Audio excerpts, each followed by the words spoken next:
নমস্কার বন্ধুরা, কেমন আছেন সকলে? আশা করি আপনারা সকলে খুব ভালো আছেন। আজকে আমি চলে এসেছি আমার ছাদ বাগানে টাটকা একদম ফ্রেশ পুদিনা তুলে নিতে, কারণ আমি আজকে রান্না করব চিতল মাছের মুইঠা, আর সেটাই আপনাদের সাথে শেয়ার করব।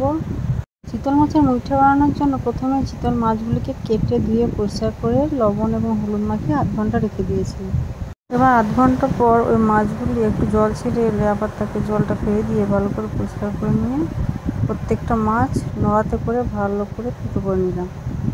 আর তারপরে মাছগুলো দেখলাম কতটা থেতো হয়েছে, ঠিকই আছে, অনেকগুলো থেতো হয়ে গেছে দেখুন। এবার ওই থেঁতলানো মাছটাকে একটি চামচের সাহায্যে চেঁচে আটা ও চামড়া আলাদা করে নিলাম। এবার ওই আলাদা করা চিতল মাছের মণ্ডটার মধ্যে দিয়ে দিলাম পেঁয়াজ কুচি, একটা কাঁচা লঙ্কা কুচি, আর 1 চামচ করে আদা রসুন বাটা, আর দিয়ে দিলাম আমার ওই ছাদ বাগানের টাটকা তুলে আনা কুচো করা কিছুটা পুদিনা পাতা।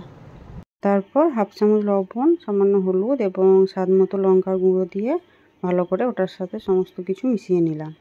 এরপর কড়াইয়ে কিছুটা জল গরম করে ওই যে মেখে রাখা চিতল মাছের মণ্ডটা গোল গোল করে ওই ফুটন্ত জলের মধ্যে দিয়ে দিই। তারপর সুন্দর করে সেদ্ধ হয়ে এলে সব ছেঁকে তুলে নিলাম এবং কড়াইতে তেল গরম করে সুন্দর করে ভেজে তুলে রাখলাম।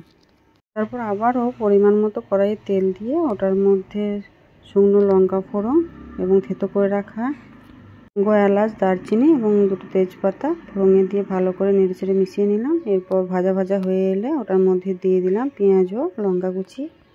এবার ওই পেঁয়াজ লঙ্কাটা একটু ভাজা ভাজা হয়ে এলে ওর মধ্যে দিয়ে দিলাম 1/2 চামচ লবণ, যাতে পেঁয়াজটা আরও সুন্দরভাবে ভাজা হয়ে যায়। পেঁয়াজ ভাজা হয়ে গেলে ওর মধ্যে দিয়ে দিলাম একটা কেটে রাখা টমেটো এবং একটু নাড়াচাড়া করে নিয়ে তার মধ্যে দিয়ে দিলাম বড় চামচের 1/2 চামচ হলুদ এবং বেটে রাখা 2 চামচ আদা রসুন এবং জিরে বাটা। এবার একটু নেড়েচেড়ে ভাজা ভাজা হয়ে এলে এর মধ্যে দিয়ে দিলাম 2 চামচের 1 চামচ কাশ্মীরি লঙ্কার গুঁড়ো, রঙটা যাতে সুন্দর হয়। আর তারপরে সামান্য জল দিয়ে নেড়েচেড়ে কষিয়ে নিয়ে যখন একটু ভাজা ভাজা হয়ে এলো তখন ওর মধ্যে দিয়ে দিলাম 1 চামচ চিনি, যাতে স্বাদের ব্যালেন্সটা আসে আর সুস্বাদু হয় খেতে। তারপরেই 2 গ্লাস মতো জল দিয়ে এটাকে নেড়েচেড়ে ভালোভাবে মিশিয়ে নিয়ে ওই ভেজে রাখা মুইঠাগুলো সব দিয়ে আবার নেড়ে মিশিয়ে দিয়ে ঢাকা দিয়ে দিলাম। 10 মিনিট ফোটার পর ঢাকনা খুলে নিয়ে দেখলাম ঝোলটা বেশ ঘন হয়েছে। তার মধ্যে দিয়ে দিলাম 1 চামচ ঘি এবং 1 চামচ মতো গুঁড়ো করে রাখা গরম মশলা আর কুচো করে রাখা পুদিনা পাতা। তো এই সবগুলি দিয়ে ভালো করে নেড়েচেড়ে আবারও ভালোভাবে মিশিয়ে নিলাম এবং বাটির মধ্যে ঢেলে নিলাম। তারপর একটা তুলে নিয়ে দেখলাম বেশ সুন্দর নরম তুলতুলে এবং খুবই সুন্দর সিদ্ধ হয়েছে এবং খেয়ে দেখলাম খুব সুন্দর সুস্বাদুও হয়েছে।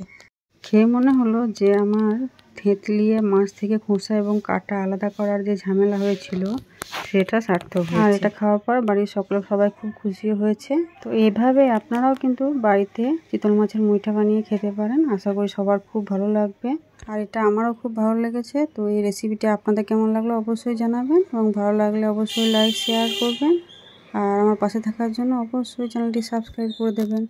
নমস্কার, আবারও দেখা হবে পরের ভিডিওতে। ততদিন আপনারা খুব ভালো থাকবেন।